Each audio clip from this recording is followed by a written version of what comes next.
So good morning guys. तो चलिए start करते हैं आज के यानी कि 14 अक्टूबर के इंपॉर्टेंट करंट अफेयर्स को। और आज का पहला इंपॉर्टेंट प्रश्न है और ये नोबेल पुरस्कारों के साथ मतलब इस प्रश्न के साथ नोबेल पुरस्कार इस साल के समाप्त हो जाएंगे। हम बात कर रहे हैं 2025 का अर्थशास्त्र का नोबेल पुरस्कार।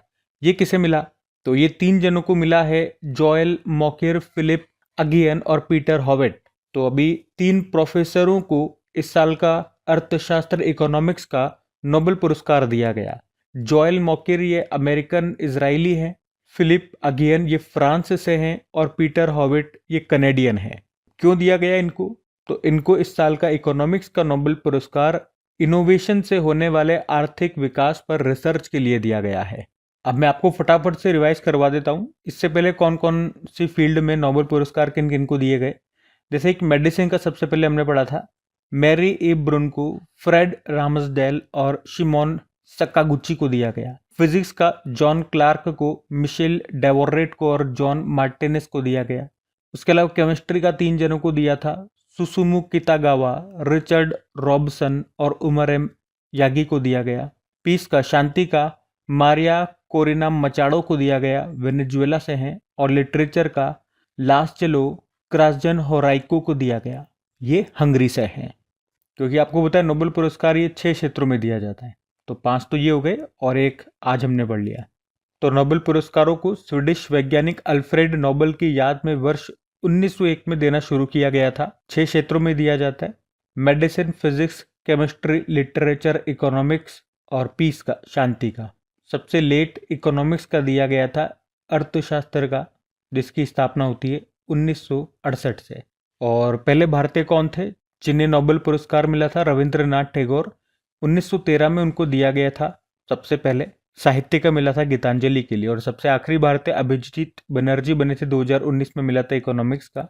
और दुनिया में सबसे कम उम्र के व्यक्ति कौन रहे जिन्हें नोबेल पुरस्कार मिला? तो मलाला यूसुफजई को 17 साल की उम्र में मिल गया था उनको शांति का। सबसे ज्यादा की उम्र में मिला था जॉन गुडएनफ को 97 वर्ष की उम्र में। केमिस्ट्री का मिला था लेकिन निधन हो गया इनका। और मैंने आपको कहा था एक बार सारे नोबेल पुरस्कार आ जाए मैं आपको ट्रिक से भी याद कराऊंगा हमेशा की तरह। तो जल्दी इसकी ट्रिक मैं आप लोगों के लिए लेकर के आऊंगा। अभी अगले प्रश्न की ओर बढ़ते हैं। फिर अगले प्रश्न इंपॉर्टेंट है कि अभी हाल में पहला आर्चरी प्रीमियर लीग का खिताब किसने जीत लिया? तो आंसर होगा राजपुताना रॉयल्स ने। आर्चरी प्रीमियर लीग अभी 2025 में इसका ये पहला एडिशन हुआ। 2 से लेके अभी 12 अक्टूबर तक चला, 2 अक्टूबर से 12 अक्टूबर तक। कहाँ पे? नई दिल्ली में यमुना स्पोर्ट्स कॉम्प्लेक्स में इसका आयोजन हुआ। फाइनल जीत लिया राजपुताना रॉयल्स ने। ये राजस्थान की टीम है और इसने फाइनल में हराया है पृथ्वीराज योद्धास को, जो कि दिल्ली की टीम है। टोटल 6 टीमों ने इसमें पार्टिसिपेट किया और इन 6 टीमों में आप देखोगे तो 36 भारतीय प्लेयर थे और 12 विदेशी तीरंदाज थे। और हमने कुछ दिन पहले पढ़ा था इस लीग का ब्रांड एम्बेसडर बनाया गया था रामचरण को, जो कि साउथ फिल्म इंडस्ट्री के एक्टर हैं रामचरण। वो जो नाटू नाटू वाला गाना है ना, नाटू नाटू नाटू, उसमें आते हैं रामचरण। तो हमें क्या याद रखना है, अभी जो पहला आर्चरी प्रीमियर लीग हुआ उसको किसने जीत लिया? राजपुताना रॉयल्स ने जीत लिया। और आर्चरी यानी कि तीरंदाजी की बात है तो एक पॉइंट याद रखना कि अभी वर्ल्ड आर्चरी चैंपियनशिप 2025 हुआ था। कहाँ पे? ग्वांगझोउ, साउथ कोरिया में। उसमें भारत ने 2 मेडल जीते थे और 2 में से 1 गोल्ड था। और इस तरह से आप मेडल टैली में देखोगे तो भारत फ्रांस के साथ चौथे स्थान पर रहा था, टॉप पे साउथ कोरिया ही था। बाकी वर्ल्ड आर्चरी फेडरेशन की बात कर ले, स्थापना होती है 1931 में, हेडक्वार्टर लुजेन स्विट्जरलैंड में है और प्रेसिडेंट है उगुर एडनर, जो कि तुर्की से है, तुर्की है। ठीक है, अगला प्रश्न देखते हैं। फिर अगले में पूछ रहे हैं कि अभी हाल ही में भारत और किस देश के बीच ऑस्ट्रा हिंद 2025 अभ्यास हुआ? तो नाम से ही समझ में आ रहा है, ऑस्ट्रा यानी कि ऑस्ट्रेलिया आंसर होगा। ऑस्ट्रा हिंद 2025 अभ्यास, ऑस्ट्रा मतलब ऑस्ट्रेलिया, हिंद से हिंदुस्तान यानी कि भारत हो गया। तो भारत और अमेरिका के बीच में होने वाला एक संयुक्त सैन्य अभ्यास है, ये आर्मी एक्सरसाइज है। इस बार ये इसका चौथा संस्करण हुआ। अभी 13 अक्टूबर को शुरू हुआ, 26 अक्टूबर तक चलेगा। कहाँ पर? पर्थ, ऑस्ट्रेलिया में। और भारत की तरफ से मुख्य रूप से इसने गोरखा राइफल्स की बटालियन ने हिस्सा लिया। अब मिलिट्री एक्सरसाइज वाला प्रश्न है। अभी कुछ दिन पहले भी मिलिट्री एक्सरसाइज वाला प्रश्न आया था और मैंने आपको 2025 की सारी मिलिट्री एक्सरसाइजेस रिवाइज करवाई थी, अभी 2-3 दिन पहले की बात है। तो आज मैं आपको वो नहीं रिवाइज कराऊंगा, आज मैं आपको ऑस्ट्रेलिया रिवाइज कराऊंगा। ऑस्ट्रेलिया लेकर के चलता हूँ, ये रहा मैप में ऑस्ट्रेलिया। देखो, ऑस्ट्रेलिया की कैपिटल कैनबेरा हो गई, करेंसी ऑस्ट्रेलियन डॉलर, प्रधानमंत्री हैं एंथनी अल्बनीज। और ग्रेट बैरियर रीफ आपको यहीं पर मिलेगा ऑस्ट्रेलिया में, आप देख सकते हो यहाँ पे। आप जानते हो दुनिया का सबसे छोटा महाद्वीप है ये ऑस्ट्रेलिया, प्यासी भूमि का देश कहते हैं इसको। और यहाँ की सबसे लंबी पर्वतमाला ग्रेट डिवाइडिंग रेंज है। और ऑस्ट्रेलिया की सबसे ऊंची पर्वत चोटी माउंट कोजेस्को है। विश्व की सबसे बड़ी प्रवाल भित्ति हमने का ग्रेट बैरियर रीफ है यहाँ पे। डाउन्स घास के मैदान यहाँ पे पाए जाते हैं। गिब्सन मरुस्थल पाया जाता है। सिम्पसन मरुस्थल है यहाँ पे। और ग्रेट विक्टोरिया डेजर्ट भी यहीं पर है। कुछ करंट अफेयर्स भी देखोगे, अभी अल्फ्रेड नाम का तूफान आया था ऑस्ट्रेलिया में इसी साल। तालिस्मान साब्र अभ्यास, इसका आयोजन ऑस्ट्रेलिया ने किया था। बहुपक्षीय अभ्यास है, भारत ने भी हिस्सा लिया था। कहाँ पे? ऑस्ट्रेलिया और पापुआ न्यू गिनी में हुआ था। तीसरा आईसीसी वर्ल्ड टेस्ट चैंपियनशिप हुआ था लॉर्ड्स लंदन में, उसको साउथ अफ्रीका ने जीत लिया, ऑस्ट्रेलिया को हराया। 16 साल से कम उम्र के बच्चों के लिए सोशल मीडिया को बैन कर दिया ऑस्ट्रेलिया ने। ऑस्ट्रेलिया ने अपने पहली कक्षा रॉकेट एरएस का भी अभी असफल परीक्षण किया था। ऑस्ट्रेलिया पर्यटन अभियान का ब्रांड एम्बेसडर सारा तेंदुलकर को बनाया गया था। और एआई चलित एक्सएल एयूवी घोस्ट शार्क पनडुब्बी का अनावरण किया था ऑस्ट्रेलिया ने। तो इन सब कारण से इस साल ऑस्ट्रेलिया न्यूज में है, ध्यान में रखना। अगला प्रश्न देखते हैं। फिर अगले में पूछ रहे हैं, हाल ही में अंतर्राष्ट्रीय आपदा जोखिम न्यूनीकरण दिवस 2025 कब मनाया गया? तो आंसर होगा 13 अक्टूबर को। तो हर साल 13 अक्टूबर को international day for disaster risk reduction के रूप में मनाया जाता है। हिंदी में बोलोगे तो अंतर्राष्ट्रीय आपदा जोखिम न्यूनीकरण दिवस। तो भूकंप, सुनामी, बाढ़ और ज्वालामुखी विस्फोट जैसी प्राकृतिक आपदाएं व्यापक विनाश का कारण बनती है और हर साल दुनिया भर में लाखों लोगों के जीवन को प्रभावित करती है। हालांकि पर्याप्त तैयारी और जोखिम न्यूनीकरण रणनीतियों के साथ इनके प्रभाव को काफ़ी हद तक कम किया जा सकता है। तो इसी बात पर जोर देने के लिए अंतर्राष्ट्रीय आपदा जोखिम न्यूनीकरण दिवस हर साल 13 अक्टूबर को मनाया जाता है। थीम भी है इस बार की फंड रेजिलियंस नॉट डिजास्टर। तो देखें एक बार अक्टूबर में कौन कौन से दिवस और मना चुके हैं अभी तक। अंतर्राष्ट्रीय वृद्धजन दिवस, इंटरनेशनल कॉफी डे और वर्ल्ड वेजिटेरियन डे तो हो गया 1 अक्टूबर को। 2 अक्टूबर को अंतर्राष्ट्रीय अहिंसा दिवस, स्वच्छ भारत दिवस मनाया। 4 अक्टूबर को विश्व पशु दिवस, वर्ल्ड एनिमल डे। 5 अक्टूबर को राष्ट्रीय डॉल्फिन दिवस और वर्ल्ड टीचर डे। 6 अक्टूबर को विश्व पर्यावरण दिवस, वर्ल्ड हैबिटेट डे, अक्टूबर के पहले सोमवार को। 7 अक्टूबर को वर्ल्ड कॉटन डे। 8 अक्टूबर को इंडियन एयरफोर्स डे। और इस बारे में क्या याद रखना है कि भारतीय वायुसेना ने अपना 93rd नंबर का स्थापना दिवस मनाया और कहाँ पे मनाया? गाजियाबाद में। उसके अलावा 10 अक्टूबर को विश्व मानसिक स्वास्थ्य दिवस और नेशनल पोस्टल डे। 11 अक्टूबर को भी 2 दिवस हो गए, एक तो अंतर्राष्ट्रीय बालिका दिवस हो गया और विश्व पक्षी प्रवासी दिवस, वर्ल्ड माइग्रेटरी बर्ड डे हो गया, जो कि मई और अक्टूबर के दूसरे शनिवार को होता है। ठीक है, अगला प्रश्न देखते हैं। फिर अगले में पूछ रहे हैं, केंद्रीय स्वास्थ्य मंत्रालय के द्वारा भारत का पहला मानसिक स्वास्थ्य राजदूत, मेंटल हेल्थ एम्बेसडर किसे नियुक्त किया गया?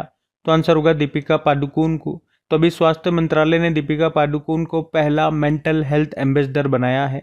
ये नियुक्ति वर्ल्ड मेंटल हेल्थ डे पर की गई, जिसे 10 अक्टूबर को मनाया गया। मेंटल हेल्थ एम्बेसडर बनाने का उद्देश्य भारत में मेंटल हेल्थ को बढ़ावा देना और उस पर चर्चा करना। आपको याद होगा कुछ दिन पहले इसी तरह का प्रश्न हमने पढ़ा था, जब इंटरनेशनल ओलंपिक कमेटी ने एक हमारे भारतीय शूटर है अभिनव बिंद्रा, उनको मानसिक स्वास्थ्य राजदूत, मेंटल हेल्थ एम्बेसडर बनाया था। याद है किसने बनाया था? इंटरनेशनल ओलंपिक कमेटी ने। और यहाँ पे हम पढ़ रहे हैं हमारी हेल्थ मिनिस्ट्री ने बनाया है कि इनको अपना मेंटल हेल्थ एम्बेसडर भारतीय एक्ट्रेस दीपिका पादुकोण को। अब ब्रांड एम्बेसडर वाला प्रश्न है, कुछ ब्रांड एम्बेसडर वाले प्रश्न मैं आपको और रिवाइज कराऊं तो उल्टे से देखो एक बार। लिवाइस की ब्रांड एम्बेसडर आलिया भट्ट बनी थी। United nation population fund India ने लैंगिक समानता के लिए अपना ब्रांड एम्बेसडर बनाया था कीर्ति सेनन को। और ये देखो वही प्रश्न आ गया, इंटरनेशनल ओलंपिक कमेटी ने किसे मेंटल हेल्थ एम्बेसडर बनाया? अभिनव बिंद्रा। उड़ीसा हैंडलूम की ब्रांड एम्बेसडर बनी थी माधुरी दीक्षित। जोमेटो के नए ब्रांड एम्बेसडर शाहरुख खान बने। ऑस्ट्रेलियाई पर्यटन अभियान का ब्रांड एम्बेसडर सारा तेंदुलकर को बनाया। झारखंड पर्यटन का ब्रांड एम्बेसडर महेंद्र सिंह धोनी को। इंडियन गोल्फ प्रीमियर लीग का ब्रांड एम्बेसडर युवराज सिंह को। और वर्ल्ड पैराथलेटिक चैंपियनशिप 2025 की ब्रांड एम्बेसडर बनी थी कंगना रनौत। और ये होगा कहाँ पे? जवाहरलाल नेहरू स्टेडियम नई दिल्ली में, 12वां एडिशन होगा। और ई स्पोर्ट्स वर्ल्ड कप 2025 के लिए वैश्विक राजदूत बनाया क्रिस्टियानो रोनाल्डो को। और ये ई स्पोर्ट्स वर्ल्ड कप 2025 हुए थे रियाद, सऊदी अरब में। उसी तरह से फीबा महिला एशिया कप 2025 का ब्रांड एम्बेसडर मियाओ लीजी बनी थी, चीन की बास्केटबॉल प्लेयर है। फीबा वुमेन्स एशिया कप ये हुआ था चीन के शेंजन शहर में। ठीक है, तो ये सारे ब्रांड एम्बेसडर वाले प्रश्न हो गए, लेटेस्ट है सारे, ध्यान में रखना। अगला प्रश्न देखते हैं।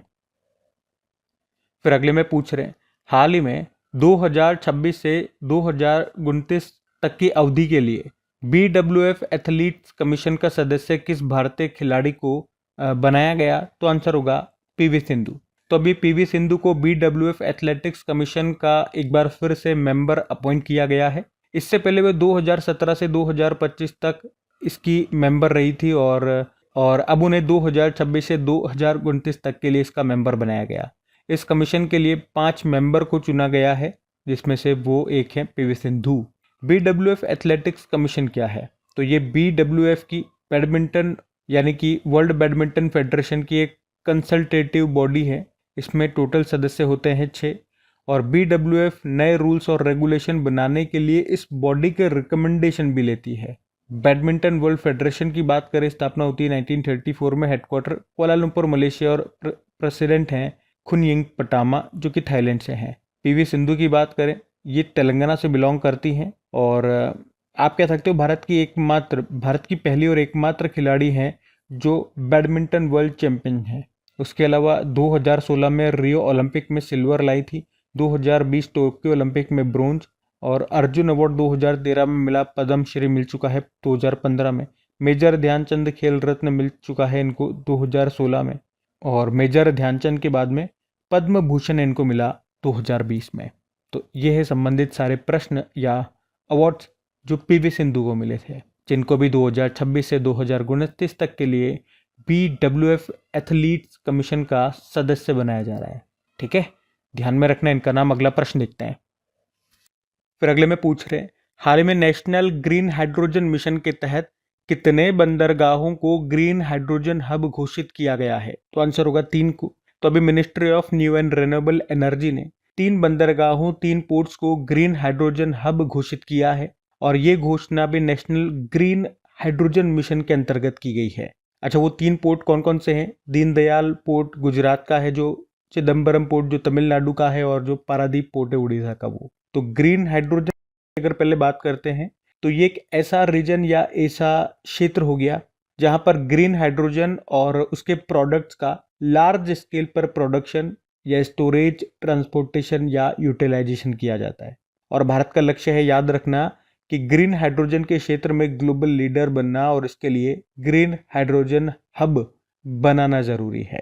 नेशनल ग्रीन हाइड्रोजन मिशन, जिसका उद्देश्य है भारत में ग्रीन हाइड्रोजन के इस्तेमाल, उसके प्रोडक्शन और उनको एक्सपोर्ट करना, निर्यात करना, और इसका बजट रखा है 2029-30 तक के लिए कितना? 19,744 करोड़ रुपए। और हाइड्रोजन से याद रखना, अभी भारत ने अपनी पहले हाइड्रोजन संचालित ट्रेन कोच का सफल परीक्षण किया था चेन्नई। भारत का पहला make in India 1 megawatt green hydrogen plant ये कहाँ पर शुरू हुआ? गुजरात में जो कांडला पोर्ट है, जिसे दीनदयाल पोर्ट कहते हैं, वहाँ पे। और उत्तर प्रदेश का पहला ग्रीन हाइड्रोजन प्लांट कहाँ पर स्थापित किया गया? गोरखपुर में। और पहला green hydrogen research and development conference 2025 का आयोजन हुआ था भी नई दिल्ली में। ठीक है, अगला प्रश्न देखते हैं। फिर अगले में पूछ रहे हैं, अभी हाल ही में चर्चा में रहा ई नाम पोर्टल, ये कब लॉन्च किया गया था? तो आंसर होगा 14 अप्रैल 2016 को। ई नाम कृषि उत्पादों के लिए भारत का एक ऑनलाइन ट्रेडिंग प्लेटफॉर्म है और अभी चर्चा में क्यों है? क्योंकि अभी इस प्लेटफॉर्म में 9 नए कृषि उत्पादों को शामिल किया है, तो अब इसमें टोटल 247 आइटम्स हो गए हैं। ई नाम का फुल फॉर्म हो गया इलेक्ट्रॉनिक नेशनल एग्रीकल्चर मार्केट, जिसको लॉन्च किया था 14 अप्रैल 2016 में। किस मंत्रालय ने? Ministry of agriculture and farmers welfare. और इसे हम डिजिटल मंडी भी कहते हैं। इसके फायदे क्या क्या है? सिंगल ऑनलाइन प्लेटफॉर्म, मतलब पूरे भारत की अलग अलग मंडी एक डिजिटल नेटवर्क से जुड़ी हुई है, तो अब पूरे देश के बायर सेलर आपस में कनेक्ट कर सकते हैं। प्राइस की ट्रांसपेरेंसी रहेगी, मतलब किसान देख सकते हैं कि किस मंडी में क्या भाव चल रहा है और ज़्यादा बायर मिलने से अच्छा प्राइस मिलने की संभावना होती है, किसानों को डायरेक्ट फायदा होगा। और ऑनलाइन पेमेंट सिस्टम सुविधा हो गई, मतलब किसानों को डायरेक्ट पेमेंट मिलेगा, जिससे दलालों के बीच का जो रोल है वो खत्म हो जाएगा। तो यह है ई नाम पोर्टल। याद रखना अब इसमें टोटल कितने उत्पाद हो गए, 247 आइटम्स। अभी 9 कृषि उत्पाद इसमें शामिल किए गए। याद रखना। अगला प्रश्न देखते हैं। फिर अगले में पूछ रहे हैं, अभी हाल ही में विश्व स्वास्थ्य शिखर सम्मेलन 2025 का आयोजन ये कहाँ पर किया गया? तो आंसर होगा बर्लिन में, बर्लिन जर्मनी में। वर्ल्ड हेल्थ समिट 12 से लेकर 14 अक्टूबर तक हुआ। ये कहाँ पे? बर्लिन जर्मनी में। आयोजन करने का उद्देश्य दुनिया के हेल्थ सेक्टर को आगे बढ़ाना और उस पर चर्चा करना। इसका आयोजन किया वर्ल्ड हेल्थ फाउंडेशन ने और WHO वर्ल्ड हेल्थ ऑर्गेनाइजेशन ने मिलकर। थीम क्या है? Taking responsibility for health in a फ्रेगमेंटिंग world. बाकी कुछ और समिट्स में आपको सम्मेलन रिवाइज कराता हूँ। अभी 28वीं राष्ट्र ई गवर्नेंस जो कॉन्फ्रेंस है, सम्मेलन है, 2025 हुआ विशाखापत्तनम में। अखिल भारतीय स्पीकर सम्मेलन नई दिल्ली में हुआ और जो विट्ठल भाई पटेल जी थे, सरदार पटेल जी के बड़े भाई, अभी केंद्रीय विधानसभा के पहले भारतीय निर्वाचित अध्यक्ष बने थे। पहला त्रिसेवा सेमिनार रण संवाद 2025 हुआ मध्य प्रदेश के महू में। 2026 में भारतीय टूर ऑपरेटर संघ के 41वें वार्षिक सम्मेलन का आयोजन हुआ विशाखापत्तनम में। और 68वें राष्ट्रमंडल संसदीय सम्मेलन ये हुआ ब्रिज टाउन, बारबाडोस। 5वां ASEAN Bharat youth summit Goa में। पहली बार दिल्ली के बाहर अनुसूचित जाति जनजाति संसदीय समिति का राष्ट्र सम्मेलन हुआ भुवनेश्वर, उड़ीसा। और 20वां ग्लोबल सस्टेनेबिलिटी समिट 2025 हुआ नई दिल्ली में। सेमिकॉन इंडिया 2025 का आयोजन दिल्ली के यशोभूमि में हुआ, मोदी जी ने उद्घाटन किया था। और तीसरा पूर्वोत्तर विमानन शिखर सम्मेलन 2025 ईटानगर में। International conference on space 2025 Bengaluru Karnataka में। और 5वां वर्ल्ड टी कॉन्फ्रेंस हुआ कोची केरल में। तो ये सारे पॉइंट्स ध्यान में रखना। अगला प्रश्न देखते हैं। फिर अगले में पूछ रहे हैं, अभी हाल ही में क्वालिफाइड फ्लाइंग इंस्ट्रक्टर बैज प्राप्त करने वाली भारत की पहली महिला फाइटर पायलट बन गई। ये नाम क्या है? तो आंसर होगा शिवांगी सिंह। तो Shivangi Singh qualified flying instructor का बैज पाने वाली भारत की पहली महिला फाइटर पायलट बन गई है। ये बैज उन्हें तमिलनाडु में स्थित फ्लाइंग इंस्ट्रक्टर स्कूल से 6 महीने के कठिन कोर्स को कंप्लीट करने के लिए दिया गया। इस बैज के ये जो बैज है, इसके मिलने के बाद अब वे नए पायलट्स को ट्रेन करने के लिए एलिजिबल हो गई। अच्छा, क्वालिफाइड फ्लाइंग इंस्ट्रक्टर का मतलब क्या हो गया? ये एक तरह का अचीवमेंट है जिसे फ्लाइंग इंस्ट्रक्टर के कोर्स को कंप्लीट करने के लिए पायलट्स को दिया जाता है और इसके मिलने के बाद वे अब नए पायलट्स को ट्रेन कर पाएंगे। शिवांगी सिंह इसका आंसर है। ये वाराणसी उत्तर प्रदेश से बिलोंग करती हैं, इंडियन एयरफोर्स की एक ऑफिसर है। उसके अलावा राफेल एयरक्राफ्ट को उड़ाने वाली पहली भारतीय महिला पायलट भी हैं शिवांगी सिंह। अब इसी तरह से कुछ और प्रश्न मैं आपके लिए लेकर के आया हूँ। अभी सुखोई लड़ाकू विमान उड़ाने वाली भारत की पहली महिला पायलट बनी थी अवनी चतुर्वेदी। भारतीय वायुसेना की पहली महिला अधिकार और भारतीय वायुसेना की पहली महिला अधिकारी बनी थी विजय लक्ष्मी रमन, जिनका निधन हो गया। सियाचिन में सक्रिय रूप से तैनात होने वाली पहली महिला अधिकारी शिवा चौहान बनी। विदेशी परियोजना पर तैनात होने वाली बॉर्डर रोड ऑर्गेनाइजेशन की पहली महिला अधिकारी Surabhi Jakhmola. Light combat aircraft Tejas की पहली महिला फाइटर पायलट बनी थी मोहना सिंह। सशस्त्र बल चिकित्सा सेवा की पहली महिला डायरेक्टर जनरल आरती सरीन। भारतीय नौसेना की पहली महिला हेलीकॉप्टर पायलट बनी थी अनामिका बीर राजीव। और भारतीय नौसेना की पहली महिला फाइटर पायलट बनी थी आस्था पूनिया, इनका नाम है। ठीक है, तो ये भी ध्यान में रखना। बाकी ये थी आज की हमारी करंट अफेयर्स की क्लास। कमेंट करके ज़रूर बताइएगा सेशन आपको कैसा लगा। अच्छा लगा तो प्लीज़ वीडियो को अपने दोस्तों के साथ में स्टडी ग्रुप में शेयर ज़रूर कीजिएगा। और अभी तक आपने वीडियो को लाइक नहीं किया तो लाइक ज़रूर कर देना। बाकी चलो अभी कल के करंट अफेयर्स का क्विक रिवीजन कर लेते हैं और सेशन एंड करते हैं। तो कल पहला प्रश्न पूछा था, वन्य जीव संरक्षण अधिनियम 1972 में संशोधन करने वाला पहला राज्य कौन सा है? तो आंसर होगा केरल। और स्पार्क 4.0 किसने लॉन्च किया? आयुष मंत्रालय। CEAT cricket life time achievement awards 2025 से सम्मानित किया गया ब्रायन लारा और भागवत चंद्रशेखर को। और मानव मुख वाले 12,000 साल पुराने स्तंभ की खोज अभी की गई तुर्की में।